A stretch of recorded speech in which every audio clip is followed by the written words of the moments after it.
नमस्कार मित्रों, मैं स्वानंद जोशी नासिक से। हमने एक ये CSME बायस जो होते हैं उसका एमी रीजन क्लीन करने के लिए एक ऑटोमेटेड टूल बनाया हुआ है। इसका डेमो देने के लिए मैंने ये वीडियो रिकॉर्ड कर रहा हूँ। तो ये हमारा CSME टूल है। उसकी रिक्वायरमेंट क्या क्या है पहले वो देखते हैं। CSME टूल रन करने के लिए हमें FIT टूल्स का कलेक्शन चाहिए, अलग अलग वर्जन्स का, जो कि एक फ़ोल्डर में स्टोर होने चाहिए। उसका FIT टूल के फ़ोल्डर का स्ट्रक्चर इस प्रकार से होना चाहिए जैसे अभी आपको स्क्रीन पे दिख रहा है। और उस फ़ोल्डर के अंदर जो भी EXE फाइल है वो रूट पे होनी चाहिए और सब फ़ोल्डर्स के अंदर नहीं चाहिए। दूसरा हमारा रिक्वायरमेंट है एमी एनालाइज़र, जो हम बायस एनालाइज करने के लिए यूज़ करते हैं एमी एनालाइज़र, वो सॉफ्टवेयर हमें चाहिए। और तीसरा हमें चाहिए रॉ एमी फाइल्स चाहिए, वो भी सारी की सारी एक ही फ़ोल्डर में रूट में होनी चाहिए इस प्रकार से।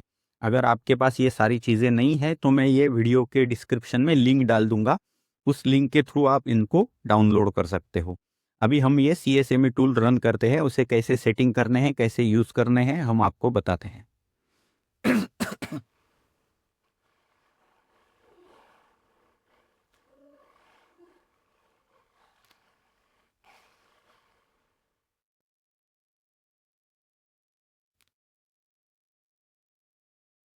फर्स्ट टाइम ऑन होने के टाइम पे थोड़ा सा टाइम लेता है वो। अभी जैसे ही हमारा टूल ओपन होता है, हमें ये सारे पाथ्स एक बार के लिए सेट करने हैं। एक बार आप सेट कर देंगे तो सिस्टम जो है उसको ध्यान में रखेगा, हर बार आपको वो सिलेक्ट करने की ज़रूरत नहीं है। जैसे यहाँ पे लिखा हुआ है एमी टूल, एमीए टूल, तो हमें एमीए जहाँ पे हमने एमी एनालाइजर स्टोर किया हुआ है उसमें से EXE फाइल सिलेक्ट करके उसको पाथ दे देना है।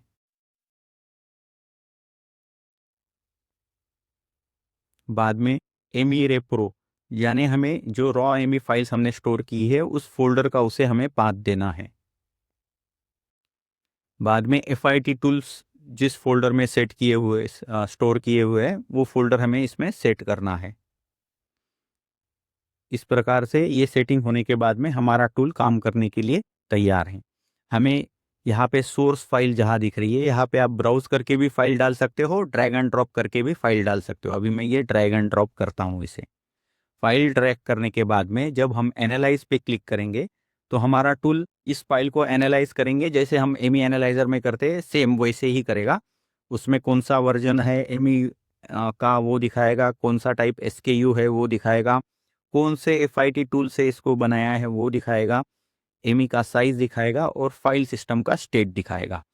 इसी हिसाब से इसी एनालिसिस के ऊपर टूल अपने आप जो भी उसका रिक्वायरमेंट है वैसा FIT टूल भी सिलेक्ट कर लेगा और रॉ एमी फाइल भी सिलेक्ट कर लेगा। बहुत से बार टूल गलती से यहाँ रॉ एमी फाइल जो है उसमें साइज में गड़बड़ कर देता है, फाइल साइज में, जो रॉ फाइल है, तो उसको एक बार आप टैली कर लेना। अगर फाइल साइज गलत हो गया तो हमारा फाइल नया फाइल बिल्ड करने में एरर आ जाएगा।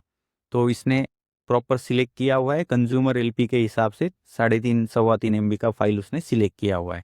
अभी जैसे ही इसने ये सिलेक्ट किया है, अगर आपको इसी फाइल में अगर बायस रीजन भी चेंज करना है इसी बायस फाइल में, तो यहाँ से सिलेक्ट करके आप ब्राउज करके जहाँ पे भी आपने बायस रीजन स्टोर किया हुआ रहेगा वो बायस रीजन भी यहाँ सिलेक्ट कर सकते हो। और सब सिलेक्ट करने के बाद सिर्फ आपको स्टार्ट साइलेंट बिल्ड पे क्लिक करना है। जैसे ही आप साइलेंट बिल्ड पे क्लिक करेंगे तो जिस फोल्डर में हमारा बायस फाइल स्टोर है उसी फोल्डर में हमें आउटपुट मिल जाएगा और इस प्रकार से वो नोटिफाई कर देगा फर्मवेयर रीबिल्ड सक्सेसफुली। ये देखिए क्लीन वाला फाइल आ गया है। अभी हमारा फाइल स्टेट पहले इनिशियलाइज था, अभी ये क्लीन वाला फाइल डाल के हम लोग एनालाइज करेंगे तो हमें वो फाइल स्टेट दिखा देगा कन्फिगर्ड, यानी हमारा एमी क्लीन सक्सेसफुली हो गया है।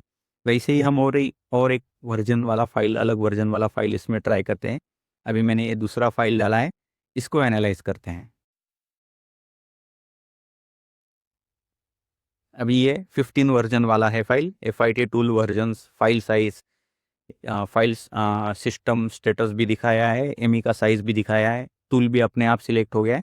लेकिन यहाँ पे देखो एमी रीजन जो है उसने छोटे साइज का सिलेक्ट किया है, तो इसे हमें मैन्युअली चेंज करके बड़े साइज वाला सिलेक्ट करना है। अगर यहाँ पे वो नहीं दिखाता है एमी रीजन तो आप मैनुअल एमी वाले ऑप्शन पे क्लिक करके, अगर आपके पास कहीं और अगर फाइल स्टोर है वहाँ से आप उसको लोकेट करके डायरेक्टली यहाँ पे उसको दे सकते हो। अभी मैंने फाइल सिलेक्ट किया है और इसे साइलेंट बिल्ट पे क्लिक करता हूँ।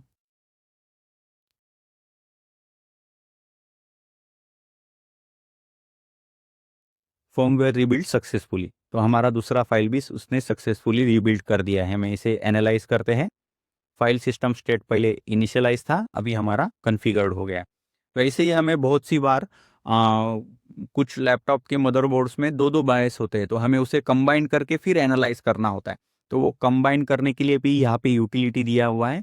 यहाँ पे आप क्लिक करेंगे और जो भी आपकी बायस फाइल्स है उनको, दोनों फाइल को आप सिलेक्ट करेंगे तो वो अपने आप उसको कंबाइन कर देगा। वो अपने आप कौन सा फाइल फर्स्ट रखना है, कौन सा फाइल सेकंड रखना है, वो अपने आप सिलेक्ट कर लेगा। हमें कोई मैनुअल चेंजेस करने की ज़रूरत नहीं है। अभी मैंने ये दोनों फाइल सिलेक्ट की, अभी वो सेव के लिए पूछेगा। आप सेव का लोकेशन सिलेक्ट करके उसको सेव कीजिए फाइल को। जैसे मैंने सेव किया, हमारा ये दोनों का कंबाइंड फाइल उसने 24 MB का बना दिया। अभी इस फाइल को हम एनालाइज करते हैं इसमें।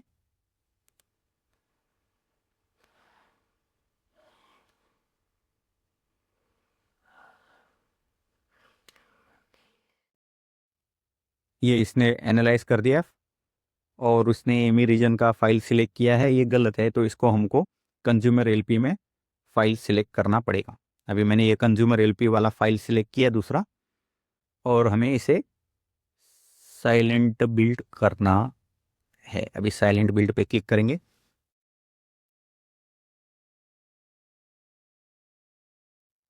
जो दो बायस फाइल्स का कंबाइंड फाइल बनाया हुआ रहता है, उस केस में हमारा एनालाइज टूल कंबाइंड वाला भी फाइल क्लीन करके सेपरेट दे देगा और वो फाइल्स को सेपरेट भी कर देगा। 8 MB और 16 MB जो भी था, जैसे भी रहेगा।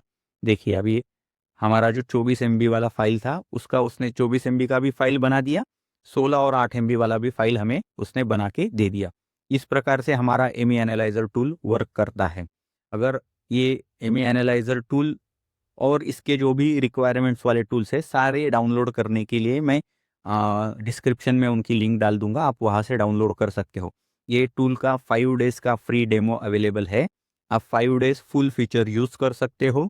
अगर आपको ये पसंद आता है और अगर आपको लगता है कि आपका समय बच रहा है तो आप ये टूल परचेस कर सकते हो। परचेस करने के लिए आप अबाउट एंड सपोर्ट में जाएंगे, तो यहाँ पे जनरेट रिक्वेस्ट फाइल करके ऑप्शन है, इस पर क्लिक करेंगे तो जिस भी फोल्डर में आपने ये CSME क्लीनिंग का टूल रखा हुआ है वहाँ पे एक्टिवेशन रिक्वेस्ट नाम का फाइल बन जाएगा।